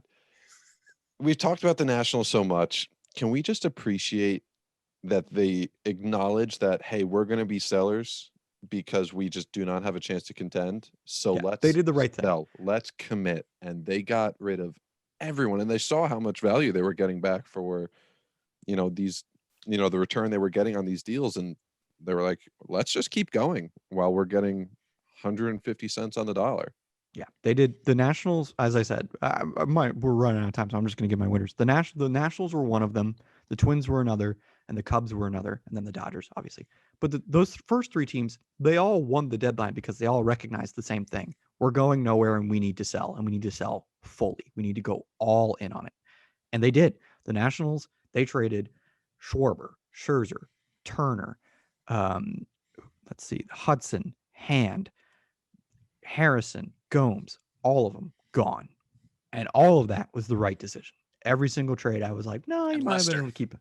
And Lester. Getting anything for John Lester is a win. They got Lane Thomas. Lane Thomas is a guy who, with a few tweaks, could really turn into something. But they got rid of Lester and got a human for it. So really stellar job by the Nationals. Couldn't have done better. Twins, the same thing. I mean, Jose Barrios trade is, I know we didn't get the chance to talk about it, but oh my God. The Jose Barrios trade is one of the most crazy overpays I have ever seen. I saw some people were trying to say, I don't think you understand how good Jose Barrios is. No, I understand how good he is. He's at best a 2. He's not an ace. He's just, the ace potential is not there. We've tried for so long. It's just not there. And for Toronto, it doesn't move the needle enough against the Yankees, against the Red Sox, against the Rays. It just doesn't do it. And then you gave up your top 2 prospects for him? I mean, that's just huge. That's just a massive mistake. And then the other 2 trades were for Joaquin Soria and Brad Hand. No offense, but Brad Hand's not very good anymore. Like, he's just not. And Soria, he doesn't move the needle enough. The Blue Jays, it felt like every AL East team outside of the Yankees whiffed at the deadline really hard. I know people are going to say, but they got Barrios. Yeah, but they made a crazy overpay. The market didn't even dictate that kind of overpay. It was a bad trade. And I was genuinely the Twins, great trade. Oh yeah, and I think one also to be pointed out is that the fact that the Twins, the Cubs, and the Nationals were all big time sellers. They all play in bad divisions, and them deciding to sell this season and to sell big could really help their ability to turn things around rather expeditiously. The Nationals, as I said, went from a bottom 3 farm system to like somewhere in the top 20, probably. That's a huge turnaround that fast. The Twins, roughly the same story. Their farm system got a lot better really fast. And the Cubs already had like a top 5 farm system. They're now going to have like a top 2 farm system. It's like they really did stellar. All 3 of those teams, I can't say enough. And speaking of the Cubs, the trade that really did it all in, though I thought the Chris Bryant return was quite good, and Chris Bryant in San Francisco makes a lot of sense. I thought that was going to happen weeks ago. I really thought they might trade for Scherzer too, but overall did well. I thought they were going to get Craig Kimbrell, and instead Craig Kimbrell goes to the White Sox for Cody Here. Okay, another reliever, that's fine. He's on the big league roster. White Sox don't really have a very good farm system, so they're probably going to trade from the... and Nick Madrigal. 6 years of a position player who, in all honesty, is probably never going to be worth more than 4 wins in a single season. But he's probably going to be worth never lower than 2.5. Mm-hmm. And they traded that for about 20 innings of Craig Kimbrell. That's a horrible trade for the White Sox. I know that they now have Hendricks and Kimbrell at the back end, and that's devastating. I get that. Just like Jose Barrios, he does help the rotation now and next year. But oh my God, that's an overpay. Once the Cubs made that trade, I was like, oh, they won the deadline. It doesn't matter what other trades they make. Like that trade alone is disgusting. Just jump started. No other team would have paid that. No. And it makes sense why other teams weren't in on Kimbrell, because the rumor was that Kimbrell might not get traded because other teams that felt like the asking price was super high. And it's fair why the asking price was super high, because the White Sox were willing to do that. And if you're willing to do that, if you got one team offering that, there's no reason to settle. Like just take that and run. And the Cubs, they did the right thing. They took that and ran. I mean, don't get me wrong. Like, I'm not a huge Nick Madrigal fan. He was not Neither worth am I. I'm not a big 4th Nick overall Madrigal pick. either. Like he can hit for average or high average, I should say. He's a very good contact hitter. And plays solid defense. Out. Yeah. Plays good, solid defense, but he doesn't walk, doesn't get on base. he has like a 306 batting average and a 350 on base percentage. Like he just refuses to walk. And like a 380 slug. Which is insanity. Yeah. But like you said, 6 years of control for a guy who can be your second baseman, plug and play. Him and Nico Horner were former teammates, so you already have some good locker room chemistry. Yep. Yeah. Okay. No brainer. We're the Cubs. We're no not. brainer. Kimbrel's not picking up his option for next season. We're not going to pick up his option for next season. Yeah. Okay. Give us a starter for 6 seasons for and fucking a reliever nothing. That we can work on to make better. Yeah. It was a no-brainer. Wild. I mean, the teams that lost the deadline, in my opinion, 2 of them were the Blue Jays and the Whites. The White Sox did well at first, like relatively speaking. They got 2 other relievers, Cesar Hernandez. That made some sense, but that Kimbrel trade was just so bad that it's like, even if they win the World Series, I'd still say that was a bad trade. Like it's just that egregious. And then the obviously the true loser was the Rockies and the Cardinals, because the Cardinals traded for John Lester and J Happ, which was so abysmal. confusing. Oh my God. Why? Just why? I laughed when I saw the J Happ trade. Yeah, and then the Cardinals Rockies just want to be the oldest team in baseball. Yeah, really though. And the Rockies did nothing, as I said, which was abysmal. But the Blue Jays really, and the White Sox, it's just like, that's quite bad. And then the Rays got worse, in my opinion. It's hard to say the Rays got worse because they're the Rays and they'll make the guys that they got good, and it pisses me off every single time. But it really does feel like they got worse somehow. And then the Red Sox, they had a disappointing deadline. I feel like some people were overly harsh on the A's. I felt like the A's deadline was fine. It was overall solid. Rangers again, fine.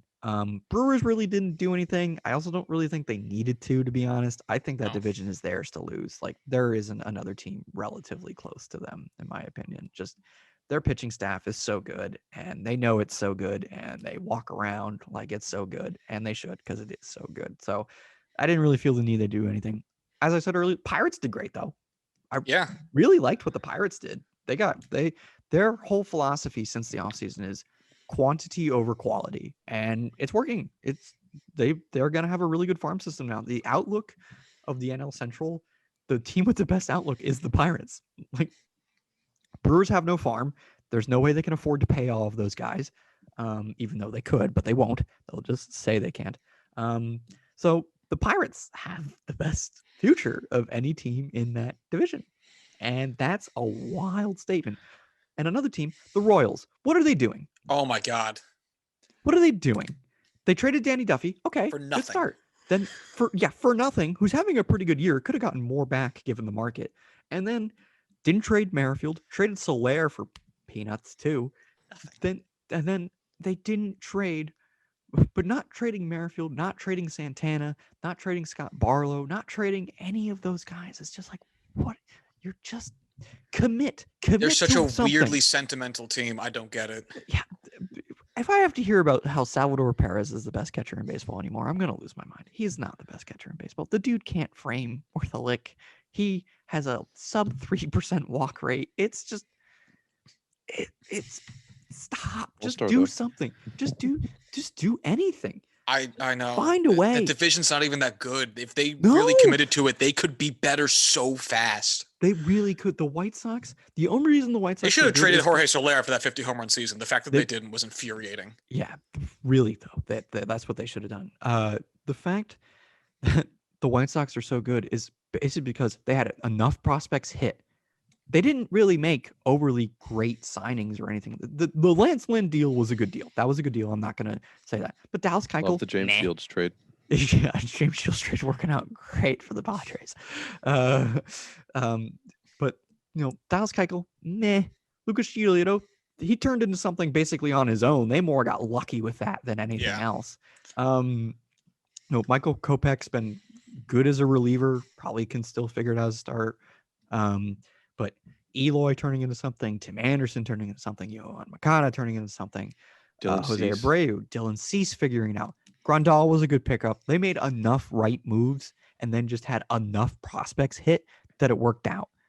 That's not to say that they were like a poorly ran team or anything like that. Like that's They if you're a hired Tony La mid-market Russa. team. Better to be lucky than good.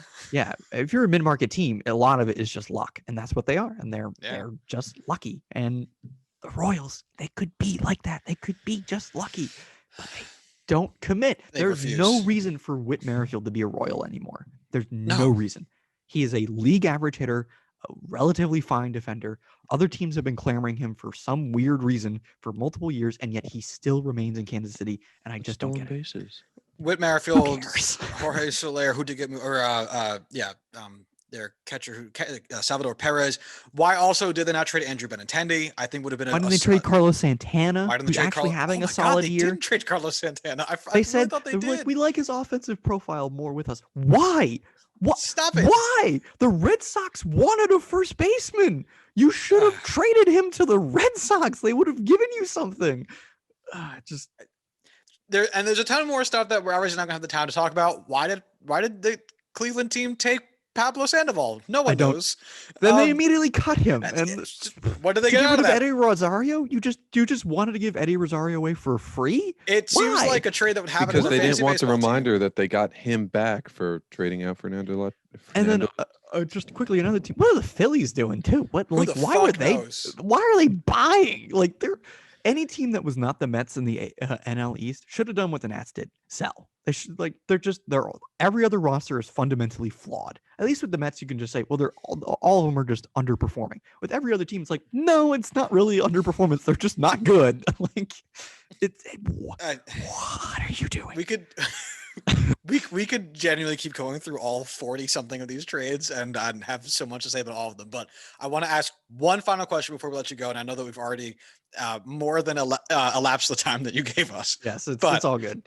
My final question, which I said I would ask, is about money, because it feels as though at this trade deadline there has been something of maybe a small shift in the way money has been approached, because it feels as though anyway, I cannot quantify this, that in the past it has been about avoiding spending money.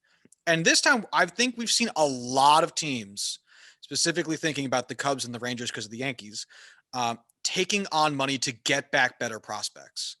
And I can't help but wonder if this is something that we might end up seeing more of, because if you think about it, you are spending today's money, which you basically committed to already, in exchange for cheaper, controllable prospects, which means spending less money in the future, committing fewer dollars in the future, which is something that basically is the whole conversation around Joey Gallo. You extend him for $15 million a year, whatever it is, or you get back a couple of guys that cost you the league minimum and then a few arbitration hearings, average it out, say it's $3 million a season. It's not going to be much. And that gives you more of our favorite term, financial flexibility for the future. And it seems as though we saw a lot of teams who sold who made this calculation, which makes a lot of sense. So one, did you notice this as well? And two, how do you think we're going to see money and the approach with money at the trade deadline or for signings change going forward? I did notice this, and I noticed it because the Nationals wanted to get rid of Scherzer's final deferred payments, right? And that was part of the reason that the prospect return wasn't necessarily as good as people thought it could be, right? So that's where I first noticed it. And then with obviously all the Yankees trades, getting the other team to pay the salary and everything, and other teams were doing that, trying to get other teams to pay the salary and everything. And the Padres were trying to get rid of Eric Hosmer's contract. And it was just all throughout baseball. It seemed like, can I get rid of, teams that were selling were like, can I keep spending dollars today? So as you say, to not spend dollars further. This all goes back to my point that the Dodgers need to win the World Series, because if the Dodgers win the World Series, it'll turn the markets on its head. Whereas teams like the Yankees, the Padres, the Angels, and other teams will finally realize, if we want to win, we got to spend.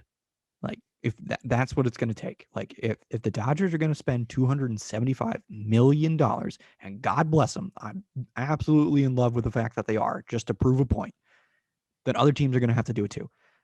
The problem is, if the Rays somehow make it back to the World Series, which is possible, they could, they're in first place right now, then that point is completely gone. And thus teams will not spend And we will see a continuation of what we're going to see from here on out that teams will avoid. They'll treat the luxury tax as like a hard cap when it's not. Some teams will go over for a couple years and then try to get under again because they don't want to pay the fines. And thus the cycle continues. Unless the Dodgers win the World Series. If the Dodgers win the World Series, it'll be a shell shock enough to the system to say we need to spend money to prevent this dynasty. That's all it The takes. Padres could fall under that too. Oh shit, we've been a bad team for a decade. Oh, we're gonna spend a shit ton of money. Oh, we just won a World Series. Cool. Yeah. Yeah. Look at that. That's all it takes. Is if you're a team that is going to spend money and you win it all, you will have proven the point that the biggest market inefficiency is spending money. And I think the Padres would even drive that home more because they are a legitimate small market in history. Yeah.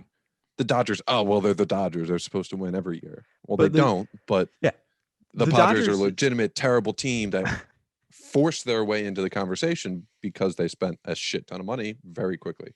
The Dodgers, the reason that they forced the conversation is because it's just like $275 million. You're like, that's a lot of money, right? But with the Padres, you're right.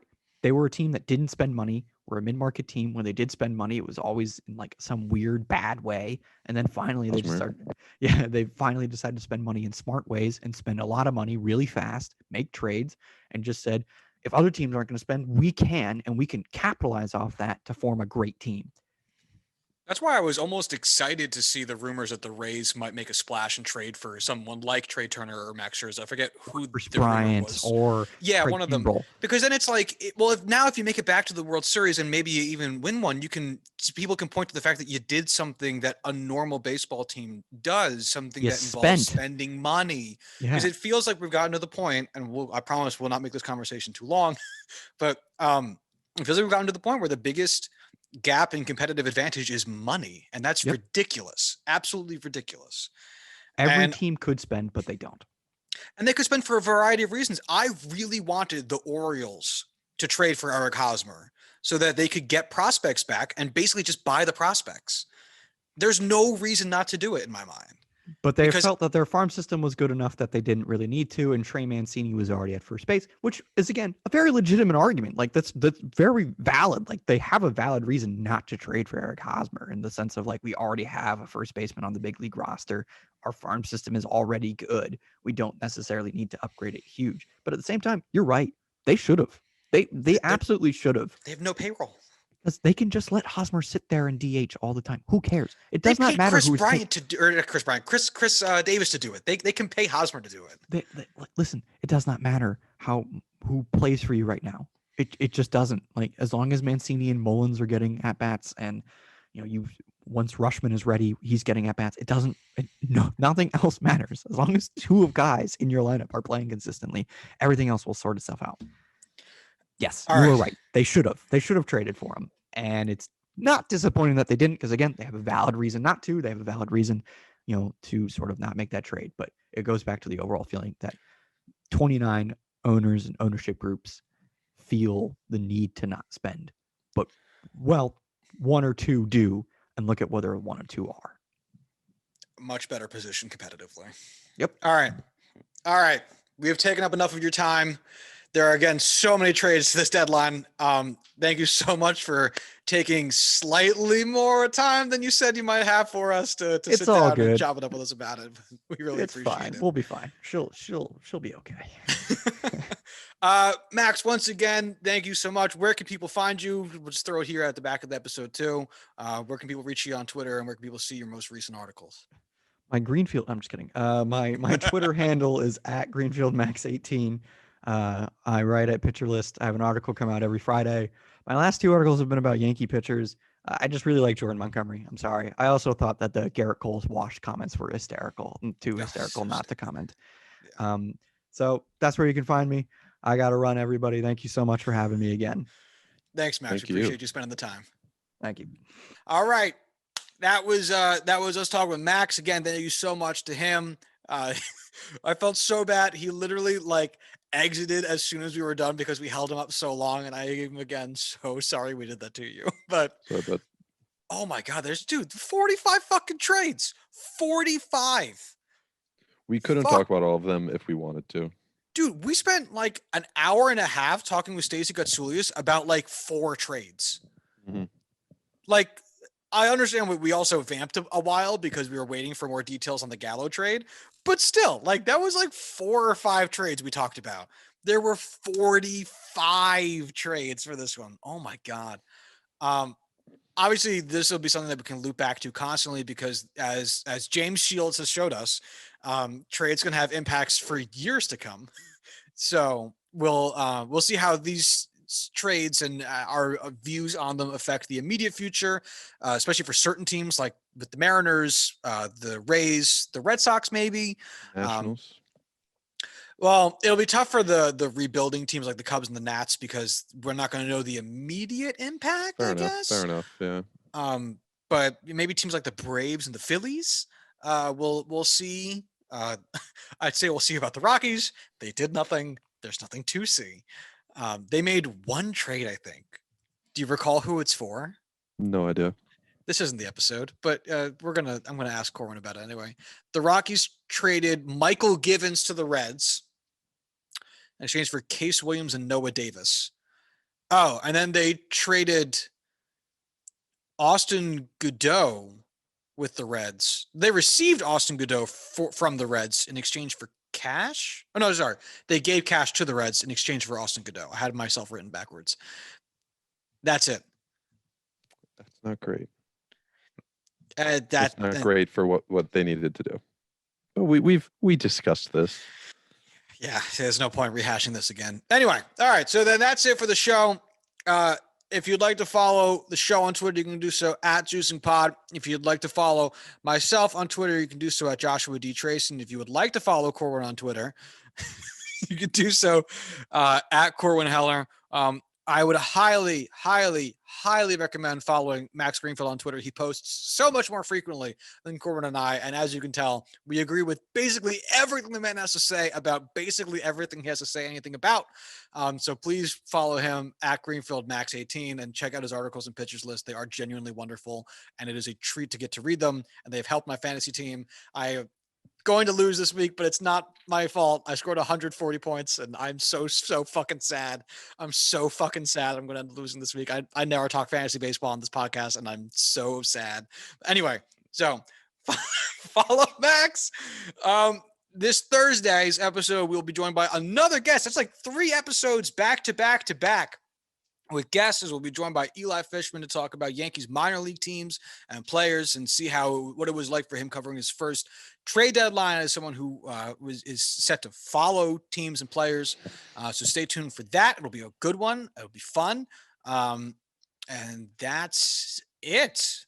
So until Thursday, y'all have a good one. Bye.